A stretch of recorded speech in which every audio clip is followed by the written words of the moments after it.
Welcome to Wildlife Inspired. I'm your host, Scott Keys. In today's video, we're talking more about aperture, and this time we're going to talk about how aperture impacts depth of field. I'm going to show you some illustrations, and I'm going to make it all make sense for you, so you got to stay tuned, and we'll get to it right after this.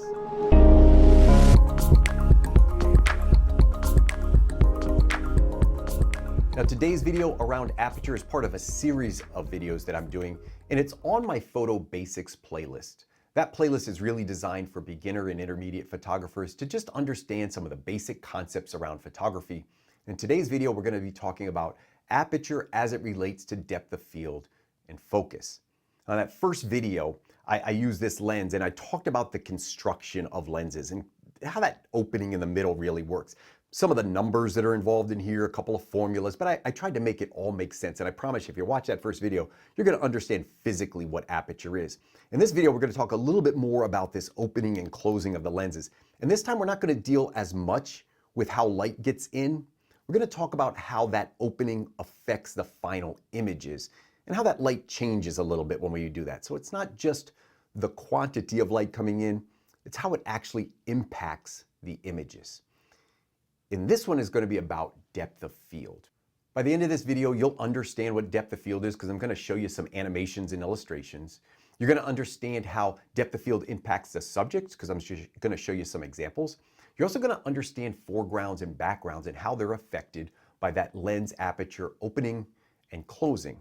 I'm going to give you some practical advice, and I'm also going to make sure you understand the concepts involved here. Now, my Photo Basics videos are really going to try to appeal to the concepts and not get bogged down in the technical information. I'm going to use some illustrations to make depth of field make sense to you, but essentially what we're talking about is the area of an image that we perceive to be in focus. So let me pull up an illustration, and I'm going to get simpler. So we're going to start with kind of a complicated looking illustration, and I'm going to keep working it down till it makes more sense to you. This first illustration, this is showing a lens, that oval element, and it's showing a lot of lines, but I want you to pay attention to the converging lines. So if you look to the left, you see two lines come together and they hit a point where they intersect, and they're calling that the fixation point. This is happening in front of the lens. So this is where your subject is, or the environment that you're taking a picture of. This is where that is. So as those lines converge, fixation point. Now, I may call this a focal point in this video because often photographers refer to this point as a focal point. Now, in this more complex diagram on the right, you're going to see an area called the focal point. That's on the body side. So that's happening inside the camera. That's where your sensor is. So on the left of this image, that's where your subject is, or that's where your focal area is out in front of the lens. And then on the right side, behind the lens. Now, we're not going to worry too much for this video about what's happening behind the lens. You'll notice a couple terms here. There is the term depth of field, and that is shown out in front of the lens. And then behind the lens or in the camera, we see this term called depth of focus. So two different terms. For this video, we'll be dealing with depth of field, and this area that they're calling fixation point, I may call focal point. Photographers use that interchangeably, so if there's a technical person out there, don't berate me. I think some of these terms could be interchangeable, but I think technically they probably have some differences. Now that can be overwhelming, right? So when people Google depth of field and this comes up, they're like, I'm out. I don't have time for this. So I'll show you one that's a little bit more easy. And I pulled these all off the web. So they're just out in the public domain. I'm referencing them for this video. I didn't create these. A couple of lines here. So this one's a little bit easier. We see that oval again. I want you to notice there's a dotted line vertically right through that oval, that blue oval. And there's a couple of dotted lines out in front of that camera. And this time, the right side is the front of the camera. The left side is what's going on behind the lens in the camera body. Let's just look over to the right. You're going to see a red line that converges.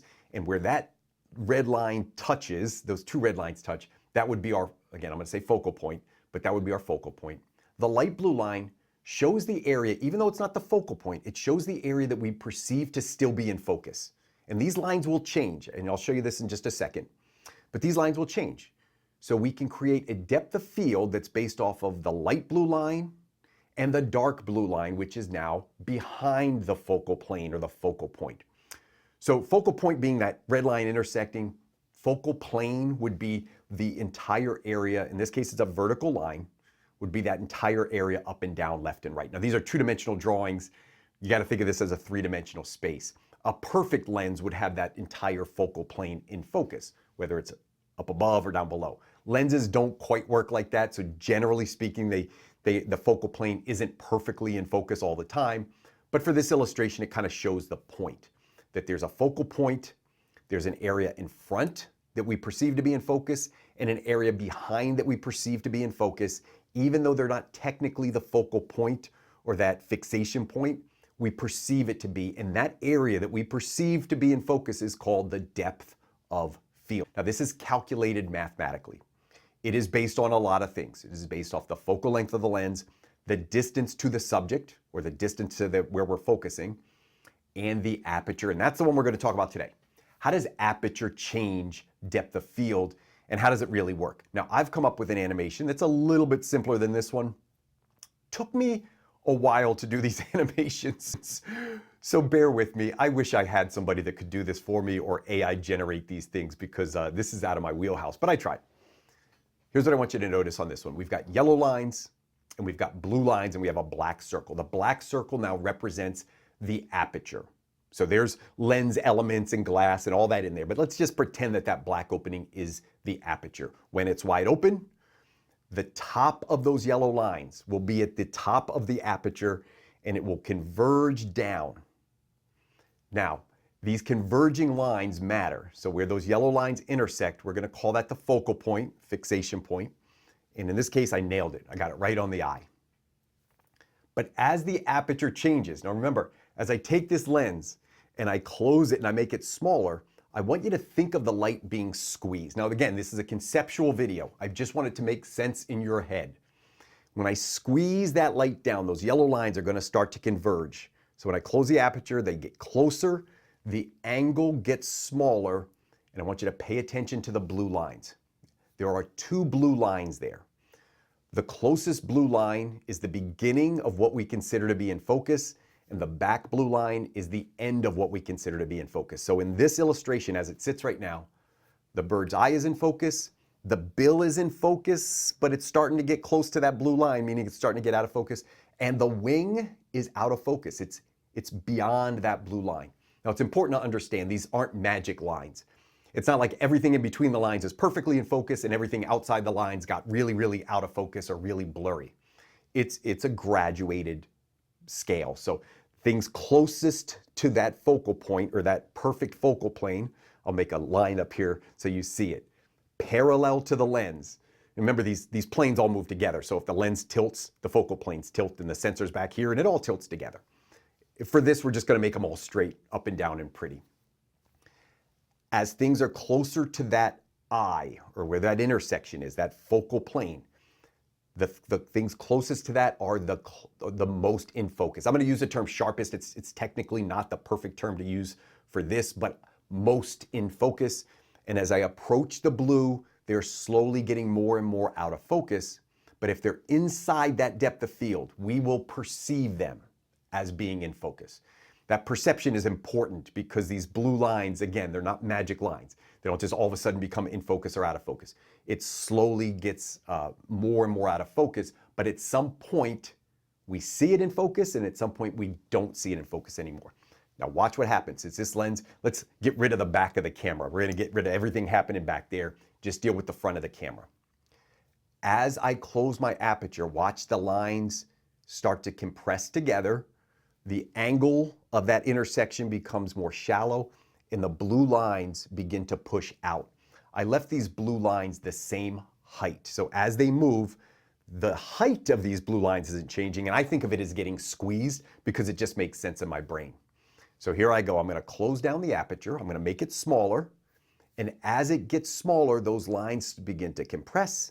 Notice the blue lines, I call it getting squeezed out until the entire bird is in focus. So in that case, as I close the aperture down and made the opening smaller, the light, I'm going to say it got squeezed or compressed. These lines get compressed. The two blue lines, the depth of field, gets wider. And anything where those lines are smaller or tighter together is more and more in focus. As the lines are farther apart, it's more out of focus or more blurry. Let's do that one more time since it took me 25 minutes to make this illustration. Let's run that one more time and let's just look at it go from smaller and smaller and smaller, right? The depth of field gets wider and wider and wider. And then as I open it, they come back together until I eventually get a very narrow depth of field. And it's very, very important. It's also important to understand that aperture affects several things. I talked about it in that first video. The light coming in is critical. So as I make that opening smaller, yeah, I get more of the subject in focus. If that's our goal, that's good, but I have much less light to work with. I'm changing the exposure, the amount of light coming in, which means I have to compensate that somehow if I want an image that looks right, that's not incredibly dark or even impossible to see. So that's an important concept. As those apertures close, we lose light. Now, that's what happens to the subject. I'm going to put another image up here right now, and I'm just going to add a background element. We'll put a tree back there. It could represent any background. Now notice when the aperture is spread out, right? So it's nice and wide. Those lines are far apart. Then they converge and they get wide again. The wider they are, the more out of focus an element is. So when we start this animation, the tree is well out of focus, very, very blurry. But as we close it down, the depth of field increases on the bird, but it starts to bring the tree in focus. Notice that tree is not in focus, but it's more in focus. We see more of it. I'll show you illustrations that show this. And then it comes back, and we open the aperture back up, the depth of field gets smaller, tree gets blurry again. And it's not just the background. That also happens with the foreground. I'll put a flower up here since I like flowers so much. You could see that this flower is out of focus originally. As the blue line approaches the flower, it becomes more and more in focus. In fact, if the flower was close enough to the bird, it might be considered in focus. You may see this as in focus. But when I open that aperture, the flower becomes more and more out of focus again. It's blurry. You don't see the details in it anymore. And that's how depth of field works. Aperture closes down. That depth of field, I call it squeezing, gets squeezed out. Subjects are more in focus. Background and foreground also gets more in focus. It doesn't mean it's in focus. It just means it will likely be more in focus. There are times when that can be advantageous. There are going to be times when that's not appropriate. We're going to talk about some of that under the practical part of this video at the very, very end. But this is how depth of field works. That's simple. If you don't take anything else out of this video and you understand that, say, okay, that makes sense. But there's a few more things we should consider. So, because this is a mathematical formula, I'm going to show you some examples, but I'm also going to show you the exact depth of field for these examples. Now, before I do that, let me just pull up a website. There are many websites that do this. I'm going to use one called DOF Master. I put in numbers, it spits out a formula, and it gives me the result. Now, for the examples I'm about to show you, I'm using a 600 millimeter lens. I'm going to start it at f4. I mentioned before, depth of field is controlled by several aspects. Aperture is only one of them. So focal length of my lens matters, distance to my subject or distance to my focal point matters. So for this, I'm going to be shooting that 600 millimeter lens and I'm going to stay at the same distance. If I changed those variables, the depth of field would also change. Let me show you the calculator that I'm going to use for this. So at 600 millimeters, f4, I'm putting in 120 inches. I was about 16 feet away from my owl. I brought my owl out and we photographed it. This gave me a depth of field of about ½ an inch. So what I should see, and I'll pull up that first illustration here, what I should see is a depth of field on this eye of about ½ an inch. I focused on the very front of that eye. I turned it at an angle so you could see it kind of fade in and out. And remember, we're only dealing with aperture here. I started at f4. Now I want you to notice one other thing because I'm going to put the numbers over here as I change these f-stops. As I make this aperture smaller, I'm going to show you the settings change. I kept the ISO, a video for a different day, but the sensitivity, technically this is like the amplification or the gain that the sensor applies to make the image brighter or darker. I kept the ISO the same, but the exposure will be consistent. So these are all going to look to be about the same brightness. When that happens, because the aperture is getting smaller, it's directly proportionate to the shutter speed. So if the aperture gets smaller, The shutter speed has to be open longer to let in more light. Those two things are always directly correlated. As one gets smaller, one has to get, in this case, has to let in more light at the same proportion. So let's watch what happens. Again, if you haven't watched my video on aperture and f-stops and how that works and stops of light, you have to understand that. It's a fundamental principle. So if you want to watch the rest of this video and go back, just make sure you understand this idea of stops of light. All right, let's start here at f4. And notice some of the backgrounds. I'm going to put the numbers over here as well. Okay, there's f5.6, that's one stop of light. Notice the shutter speed is going down. It's opening longer. The shutter is opening longer. So I'm down to 1/100th of a second. I started at 1/400th of a second. This is f11. This is f16. You are seeing changes in the background. I promise you're going to see changes. What I want you to focus on for this one is really the subject and then this last one. So if I put the two, if I start at the beginning at f4 and I put the last image up and put them side by side, look at the difference. This is 6 stops change. That's a lot in photography. 6 stops is a lot. That also means my shutter speed went from 1/400th of a second with, if I leave the ISO the same, the shutter speed to keep that exposure consistent went down to 1/13th of a second. There are reasons that people might find this appealing. The biggest one is I can get a subject all in focus. I can get, in this case, I can get both of the ears and eyes in focus. But it comes at a significant price in that I've lost a lot of my available shutter speed, or the image is going to be really, really, really dark and I'm going to have to increase the ISO or the ISO or the amplification to get that balanced out.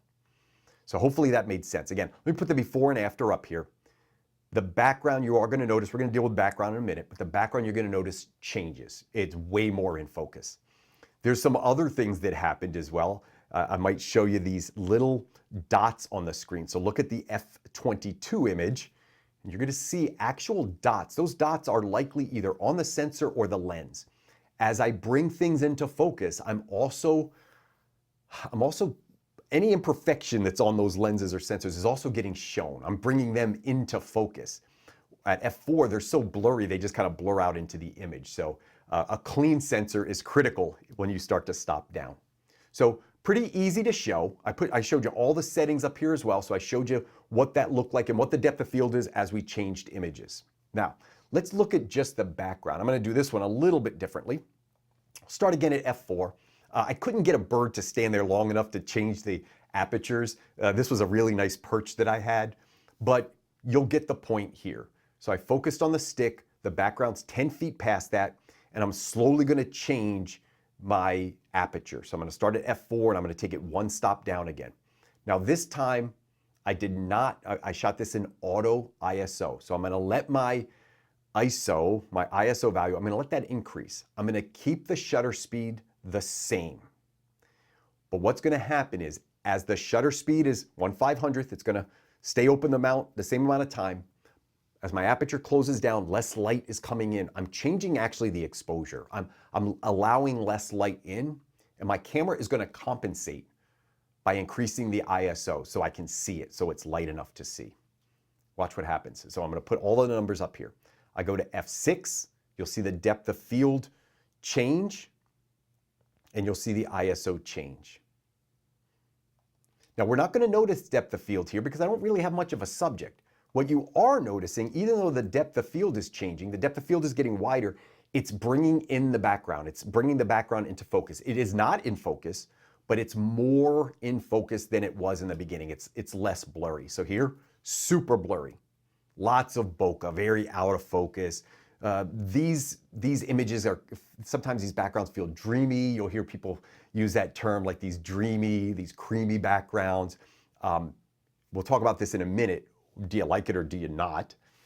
And then as we get down to f22, I'll put them up side by side. Look at the difference. I mean, just drastic difference, all based on aperture. All other settings in terms of focal length and distance to subject stayed the same, but look at what a drastic difference that makes. So how do we apply this to our photography? Well, A lot of this is going to depend on what you do and what your goals are. So practical advice, know your goals and maybe understand your genre or a combination of both. So for example, as a wildlife photographer, and I'll go through a few genres here.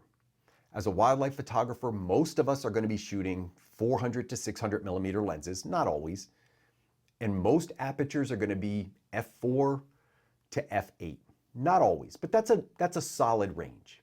Now for me, I like those creamy, dreamy backgrounds. I'm going to show you an example in just a minute. I like that. So my style is going to be influenced by the type of aperture I use. But somebody else's style might be a little bit different. Maybe they want a wider depth of field and maybe their aperture would be different. So two people shooting the same subject with two different styles may choose two different apertures. So understand your style, understand your goal, understand your genre. If I'm shooting street photography, that might be more background included. So I want to put my subject in the context of a city environment or an urban environment. And I want some of that background in focus. So maybe I'm stopping down. So maybe I'm shooting a 50 millimeter lens, but I'm shooting it at f8 or 5.6, and maybe I'm even going down to f11. So I'm getting more in focus. And this, again, is typical. It might not be your style. Maybe it's a little bit different. We'll get to that in a minute. If I'm a landscape photographer and I don't have a subject like a wildlife photographer does, I'm trying to shoot a scene, and I want to get as much of that scene in focus as possible. I can put my camera on a tripod, I can use a remote trigger, I can stop down my lens a lot. I can get down to f16 or f22 and get that whole scene in focus, or a lot of that scene in focus. And I have the ability to control those variables. So that shutter speed, remember, I'm f22, almost no light coming into the sensor. I gotta leave the shutter open longer. I'm gonna need a really stable camera. I can't have any shake or motion. So I have to understand my genre and how the aperture relates to what I'm trying to do. I also have to understand what I'm comfortable with. Let me give you an example of this. Not all genres are the same. So two bird photographers could shoot the same subject and want two different outcomes. The styles might be different. I happen to like bokeh. I can remember the first time I shot this. I'd been doing photography about 4 years. This bird landed like on my feet. I was shooting a lens that I think was a very close minimum focus. I think I was shooting a 300 millimeter 2.8, had a 6 foot minimum focus, and this bird was like on my feet. Really, really close. And I was so excited. I took this picture, and I was fortunate enough to nail the focus on the eye. Now, I put this into the calculator just to see what the depth of field would come out to be, because I knew it was pretty shallow. It was 1/10 of an inch. So it's 7 feet away with a 300 millimeter lens and a teleconverter on it and the camera I was using. The depth of field was 1/10 of an inch, and I loved it. I thought it was dreamy, and I loved the way the background and the bird just kind of like melted away, and I loved all of that. And somebody else is going to look at this and say, I don't get it. Like, you can't see the whole bird. I want to see the feathers. I want to see all that. Style doesn't work for you. And that's what's important. And my biggest piece of advice is understand how the aperture is going to impact the depth of field, which may impact your style or your genre. And one way to do that is to practice. As a bird photographer, I can't just magically make birds appear all the time, but maybe I can put a feeder out and practice there. Or I can buy one of these little stuffed animals on Amazon or something. I can put it out in the yard and I can just practice. I could just, different focal lengths, different apertures, how does it affect the light coming in? What am I comfortable with? What looks good to me? All of those things are important. So as much as I enjoy you watching my YouTube channel, and I want you to continue, I want you to also remember sometimes you have to take the knowledge and you have to apply it and play around with it to see what works for you. So I would really, really encourage you to find out what styles work for you, what you're comfortable with, and play around with these ideas of depth of field and see what works for you. Now, if you enjoyed this video, go down and hit that like button. That may help the algorithm push it out to people who may enjoy this content as well. If you're not subscribed to the channel, please go ahead and subscribe. And remember, I have a lot of playlists down there, so it's not just photo basics. I do some videos around wildlife, I do some photography gear reviews, and I do some opinion pieces. Thanks so much for tuning into this video. I hope you found it enjoyable. Most importantly, I hope you understand the concept around depth of field. And for my wildlife friends, I hope we can continue to find inspiration in wildlife. together.